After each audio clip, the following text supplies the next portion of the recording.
Shalom saudara yang terkasih, hari ini kita berjumpa lagi untuk kita membahas firman Tuhan. Tema hari ini adalah bagaimana cara kita mengenal Tuhan. Banyak daripada kita semua kita berpikir bahwa kita sudah mengenal Tuhan. Tetapi tahukah Bapak Ibu Saudara yang dikasihi Tuhan, belum tentu kita benar-benar mengenal Tuhan. Kemungkinan kita hanya tahu saja. Seumpama kita mengerti dan tahu bahwa Bapak Presiden kita bernama misalnya Bapak Presiden Jokowi. Apakah kita kenal dengan beliau? Atau kita cuma tahu saja? Demikian juga kita dengan Tuhan. Kita harus meneliti hidup kita. Apakah kita benar-benar sudah mengenal Dia? Karena kalau kita mengenal Dia, tentunya hati kita ini akan jauh lebih tenang. Kalau masih ada perasaan cemas, putus asa, depresi, ketakutan, kekhawatiran, kemungkinan kita belum kenal Tuhan. Mengapa? Karena ada firman Tuhan mengatakan begini, "Aku berdiri di depan pintu dan mengetuk. Barang siapa yang membukakan pintu, aku akan duduk makan bersama dengan dia dan dia akan duduk makan bersama dengan aku." Berarti kalau kita membuka pintu hati kita, lalu kita persilakan Tuhan Yesus masuk ke dalam hati kita, maka Tuhan Yesus akan duduk makan pagi, makan siang, dan makan malam bersama dengan kita. Kalau Dia sudah bersama-sama dengan kita setiap hari, tentunya kita akan akrab dengan Dia. Banyak masalah-masalah dalam kehidupan kita yang bisa kita bicarakan bersama dengan Tuhan Yesus. Sehingga membuat kekhawatiran kita akan tidak ada lagi. Atau kita malah memiliki pengharapan yang luar biasa karena kita sudah curhat sama Tuhan dan Tuhan akan melakukannya buat kita. Hanya kita tinggal menunggu saja. Tuhan Yesus selalu berkata bahwa sebetulnya setiap orang yang sudah menerima Yesus dan menerima Dia waktu saat kita dibaptis, Tuhan itu sudah masuk ke dalam hati kita. Dan Dia tidak akan pernah keluar lagi dari hati kita. Tetapi berapa banyak kita merasakan bahwa kita kok rasanya kok Tuhan jauh sekali. Kok Tuhan kayaknya kok gak dengar doa aku. Kok kayaknya imanku kok lagi drop. Kok kayaknya masalah datang silih berganti terus tidak ada pertolongan. Sepertinya kita merasa kita ditinggal oleh Tuhan. Seharusnya perasaan ini tidak boleh ada pada diri kita. Kenapa? Pada saat kita menyadari bahwa Yesus ada di dalam hati kita, Tuhan Yesus selalu berkata, "Marilah datang kepadaku, hai engkau yang lemah, letih, lesu, dan berbeban berat." Kemudian Tuhan berkata, "Pikulah kuk yang kupasang dan bebanku pun ringan." Berarti kita datang sama Tuhan Yesus barang siapa yang letih, lemah, lesu, dan berbeban berat. Pikulah kuk yang kupasang dan bebanku pun ringan. Pikulah kuk yang kupasang adalah sebuah pengertian bahwa kalau seseorang itu mengendarai sebuah kerbau yang akan dibajak, maka kerbau itu harus dipasangkan kuk di atasnya. Berarti pada saat pengendaranya ini akan menguasai kuk itu dan di kiri dan di kanan, belok kiri, belok kanan atau lurus. Demikianlah hidup kita. Kalau misalnya kita memiliki kuk yang dipasang oleh Tuhan di dalam diri kita, maka itu adalah kuk itu adalah Alkitab, kitab suci kita, yang selalu akan menuntun kita tidak boleh ke kiri, tidak boleh ke kanan. Itu yang dimaksud oleh Tuhan. Kuk yang dipasang adalah ikuti saja firman Tuhan dalam kehidupan kita, maka kita akan selamat. Perjalanan kehidupan kita akan baik-baik saja. Bukannya berarti tidak ada masalah, tetap ada masalah. Tetapi engkau bisa mengalahkan masalah itu. Ini yang Tuhan inginkan. Mari kita membahas firman Tuhan yang akan kita baca hari ini, bagaimana caranya mengenal Tuhan. Mazmur 11 ayat 4 dan 5 berkata begini, "Tuhan ada di dalam bait-Nya yang kudus, tahtanya di surga. Matanya mengamat-ngamati, sorot matanya menguji anak-anak manusia. Tuhan menguji orang benar dan orang fasik, dan Ia membenci orang yang mencintai kekerasan. Jemaat yang dikasihi Tuhan, kita tahu bahwa mata Tuhan itu mengamat-ngamati orang benar dan orang fasik. Siapakah orang benar dan siapakah orang fasik? Ternyata yang dimaksud oleh Tuhan orang fasik adalah orang-orang yang kenal Tuhan. Mereka sering ke gereja, tetapi mereka benar-benar tidak mengenal Tuhan yang mereka hidup di dalam kekhawatiran, di dalam hidupnya putus asa, bahkan depresi yang berat, bahkan tiap kali ada persoalan tidak bisa menyelesaikan.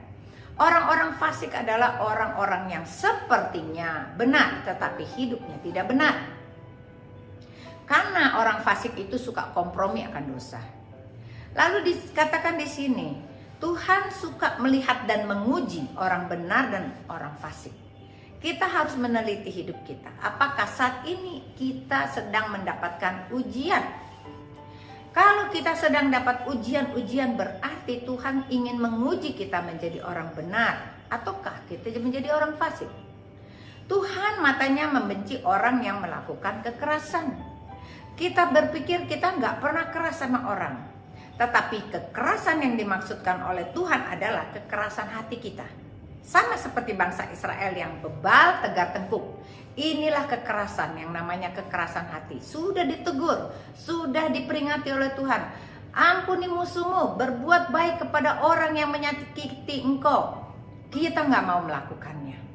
Lalu kemudian kita juga membalas kejahatan dengan kejahatan misalnya. Atau kita hidup bukan dalam damai, tapi kita hidup dalam pertengkaran. Ada saja yang kita ributkan. Hati kita tidak punya damai, hati kita tidak ada sukacita. Inilah yang dimaksud oleh Tuhan orang fasik. Berarti hal yang pertama yang Tuhan ingin lakukan buat kita adalah Dia menguji kita, menguji hati kita. Apakah hati kita ini orang benar ataukah kita orang fasik? Karena di dalam Alkitab sepanjang Tuhan Yesus lahir, Tuhan selalu berkata tentang orang-orang Farisi, orang-orang ahli Taurat, yang dikatakan adalah orang-orang fasik. Janganlah kita seperti demikian, tetapi kita boleh mempunyai hati orang benar. Orang benar adalah orang yang mengikuti perintah-perintah Tuhan, walaupun untuk melakukannya sangat sulit. Misalnya, kita harus bersabar dalam segala hal, kita harus mengucap syukur. Kita harus mengampuni musuh-musuh kita, siapapun juga dia. Bahkan kita berbuat baik kepada orang yang bersalah kepada kita. Dan kita selalu hidup dalam damai dengan orang lain.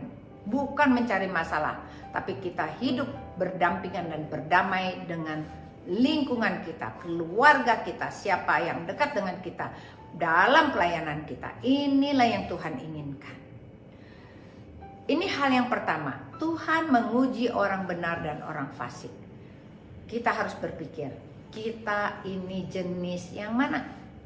Karena tadi dikatakan, bukan orang yang pergi ke gereja dan menyebut Tuhan, Tuhan, Tuhan yang akan masuk ke dalam kerajaan surga.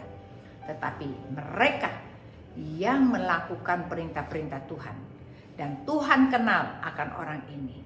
Janganlah kita hanya sekedar tahu Tuhan, tapi kita harus benar-benar mengenal Dia. Pada saat kita mengenal Dia, kita mendengar suaranya. Kita mendengar nasihat-nasihatnya yang dikatakan dari lubuk hati kita. Dan di dalam hati kita bukan lagi kita yang bertahta, tapi Yesus yang bertahta. Karena jikalau Yesus yang bertahta, Dialah yang akan memimpin setiap langkah kita. Pada saat kita bertanya, Tuhan hari ini aku harus melakukan apa? Besok aku harus melakukan apa? 5 tahun lagi aku harus merencanakan ini. Apakah ini cocok dengan rencanamu? Semua rencana kita bawa di kaki Tuhan. Inilah yang Tuhan mau, yang membuat kita menjadi orang benar. Hal yang kedua, Mazmur 14 ayat 2 berkata begini, Tuhan memandang ke bawah dari surga kepada anak-anak manusia untuk melihat apakah ada yang berakal budi dan yang mencari Allah. Berakal budi dan mencari Allah. Tentunya banyak daripada kita semuanya punya akal budi. Banyak orang pintar.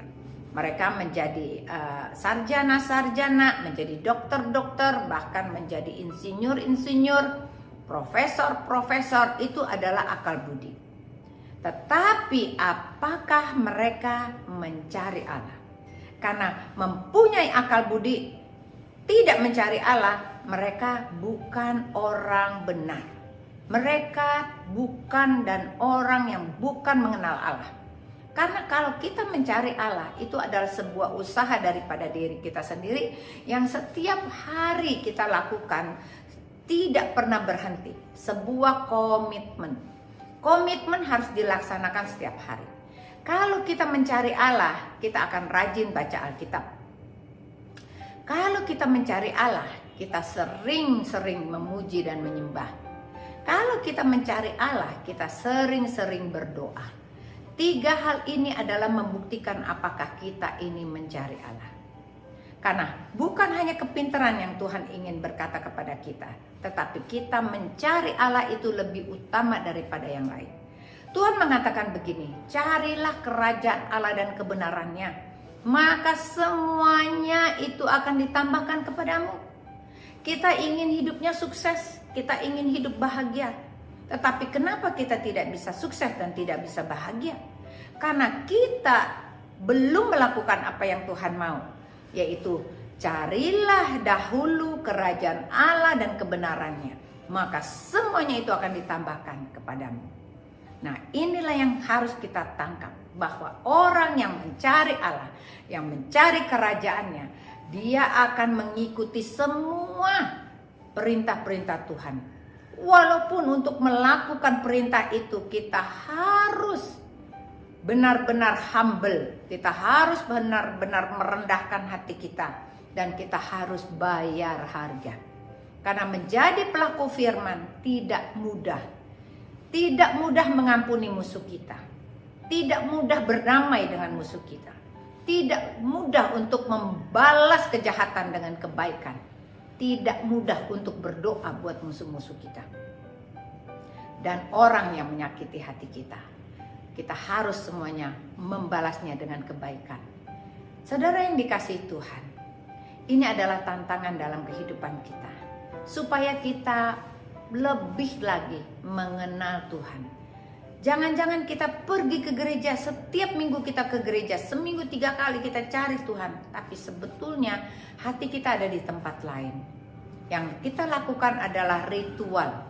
Ritual-ritual seperti apa yang dilakukan oleh orang Farisi dan ahli Taurat. Yang mereka senang berkumpul dan berada di dalam bait Allah. Tetapi hatinya jauh daripada Tuhan. Mulutnya selalu berkata-kata dan berteriak tentang Tuhan, tetapi hatinya jauh daripada Tuhan. Inilah yang kedua yang kita harus belajar. Berarti Tuhan akan mencari orang-orang yang berakal budi dan yang mencari Allah, yang terus mencari Allah. Ini yang harus kita lakukan. Hal yang kedua. Bagaimana dengan hal yang ketiga? Baik, kita akan baca ayatnya.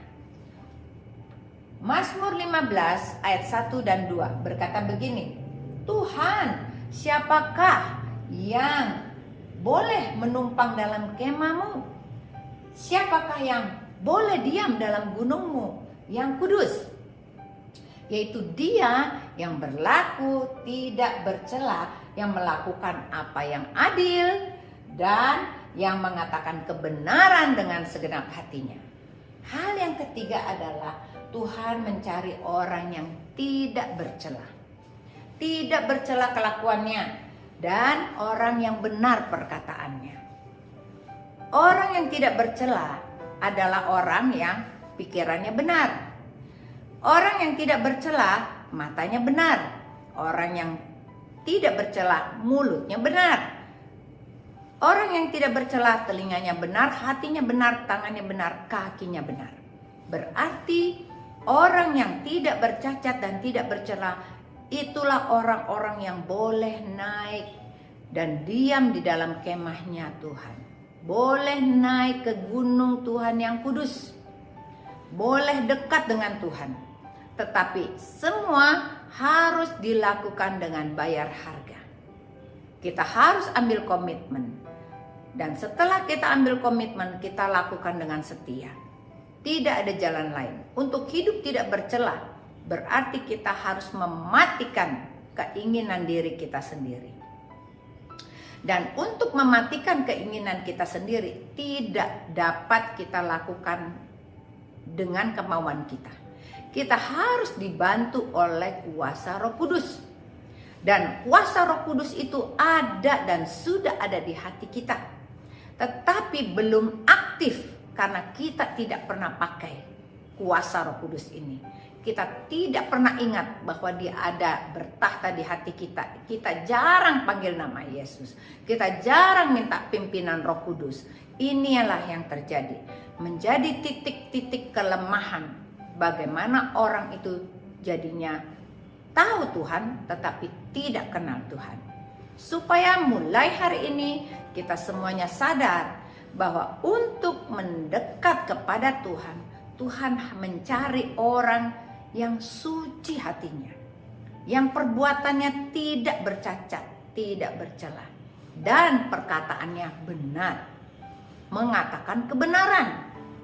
Berarti orang tersebut tidak lagi bisa kompromi terhadap dusta, bohong kecil, bohong besar. Tidak ada. Karena kita cenderung untuk menggampangkan apa yang namanya bohong kecil dan bohong besar. Bohong kecil bisa termasuk dalam kebiasaan kita sehari-hari yang kita pikir tidak apa-apa. Jikalau kita ditanya, "Ibu, engkau sedang sampai di mana?" Kita cenderung mengatakan kita sedang OTW padahal kita masih di rumah.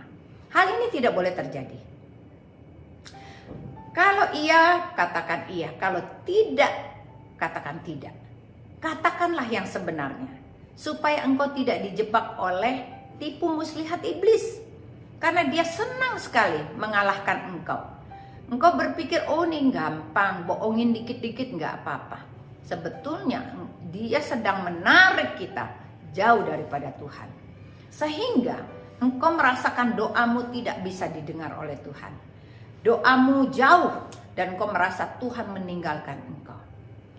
Padahal Tuhan berkata, sekali-kali aku tidak pernah meninggalkan engkau. Aku Allah yang setia, aku selalu bersama dengan engkau. Tetapi kitalah yang lupa membuka pintu hati kita. Padahal Tuhan sudah bilang, aku berdiri di depan pintu dan mengetuk. Barang siapa yang membukakan pintu, aku akan masuk dan duduk makan bersama dengan dia dan dia bersama dengan aku. Kita harus sadar, Tuhan sudah berjanji kepada kita. Barang siapa yang menerima dia sebagai Tuhan dan Juru Selamat, kita tidak akan pernah mati. Walaupun tubuh kita mati, tapi kita tetap akan selamat. Karena Tuhan sendiri yang mengatakan demikian. Mari kita baca ayatnya. Yohanes 10 ayat 9 berkata begini. Akulah pintu. Barang siapa masuk melalui aku, ia akan selamat. Dan dia akan masuk dan keluar menemukan padang rumput. Akulah jalan, kebenaran dan hidup. Barang siapa yang datang kepadaku, dia akan selamat. Tuhan selalu mengatakan dia adalah pintu. Barang siapa yang masuk melalui dia, kita akan selamat dan kita dibawa ke padang rumput. Berarti kehidupan kita aman, kehidupan kita tentram. Ada hati kita damai sejahtera, ada sukacita di hati kita. Bagaimana dengan persoalan? Persoalan tetap ada. Karena dunia dan isinya sudah diserahkan kepada iblis. Kita hanya penumpang sementara di muka bumi ini. Kita akan kembali ke surga bersama-sama dengan dia. Karena tempat kita yang sebenarnya adalah di surga yang kekal. Oleh karena itu Tuhan selalu berkata dan berkata, selalu dia mengatakan, akulah jalan, akulah kebenaran dan akulah hidup. Akulah pintu. Inilah yang Tuhan ingin sampaikan kepada kita semua hari ini. Mari kita baca ayat selanjutnya. Akulah gembala yang baik dan aku mengenal domba-dombaku dan domba-dombaku mengenal aku. Jikalau Tuhan Yesus adalah gembala kita, Dia mengenal kita sebagai dombanya, dan kita mengenal suara Tuhan, suara gembala kita. Pasti hidup kita tidak akan tersesat. Oleh karena itu Tuhan selalu mengatakan, mari datang kepadaku. Engkau adalah domba-dombaku, engkau adalah milikku. Jikalau engkau hilang, aku akan cari engkau sampai ketemu. Aku akan cari engkau sampai aku mendapatkan engkau kembali. Itulah gembala yang baik. Inilah kehidupan kita yang harusnya kita bersyukur kepada Tuhan. Tuhan sungguh dan luar biasa sangat baik kepada kita. Dia setia kepadamu dan dia setia kepadamu. Mari saudara yang dikasih Tuhan, walaupun firman Tuhan sudah berhenti, tapi firman itu adalah firman yang hidup, yang itu adalah Allah sendiri yang akan berkata-kata terus di dalam hatimu. Saya akan berdoa buat kita semua. Mari kita tundukkan kepala dan kita berdoa. Bapak yang baik, terima kasih untuk hari ini, untuk firman-Mu, ya dan amin. Bagaimana kami bisa mengenal Engkau Tuhan lebih dalam lagi. Hari ini kami diajar supaya kami tahu bahwa kehidupan kami selalu diuji oleh Engkau. Kami termasuk orang benar atau kami termasuk orang fasik. Engkau tidak menginginkan kami keras hati seperti bangsa Israel, tapi kami boleh bertobat. Kami mempunyai hati yang bisa terus dibentuk oleh Engkau Tuhan. Dan biarlah Tuhan melalui firman-Mu yang mengajar kepada kami, bukan saja kami memiliki akal budi, tapi kami juga mencari Allah. Berarti kehidupan kami adalah kehidupan yang penuh dengan doa kami, penuh dengan ucapan syukur kami, penuh dengan pembacaan Alkitab setiap hari. Dan kami akan menemukan Engkau, dan Engkau akan menemukan kami Tuhan. Engkau tidak pernah tinggalkan kami. Dan Tuhan, Engkau berkata kepada kami, supaya kami naik lebih tinggi lagi ke gunung Tuhan, supaya kami dijauhkan dari panah-panah iblis. Orang yang ada di bawah adalah orang-orang yang selalu kena panah iblis dan kena masalah. Tapi mereka yang ada di atas gunung Tuhan, mereka akan diluputkan dari panah-panah iblis ini. Ajar kami Tuhan, supaya kami mendapatkan hati yang bijaksana. Ajar kami percaya bahwa Engkau adalah jalan kebenaran dan hidup. Barang siapa yang datang kepadamu tidak akan binasa, melainkan memperoleh hidup yang kekal. Engkau adalah gembala kami yang baik. Engkau akan membawa kami ke padang rumput yang hijau. Dan kami percaya kami adalah domba-domba-Mu Tuhan. Engkau adalah gembala kami. Kami tidak akan pernah tersesat lagi dalam hidup kami. Terima kasih banyak Bapa. Terima kasih banyak Tuhan Yesus. Terima kasih Roh Kudus. Di dalam nama Tuhan Yesus kita semua yang sudah diberkati oleh firman Tuhan katakan amin. Tuhan Yesus memberkati.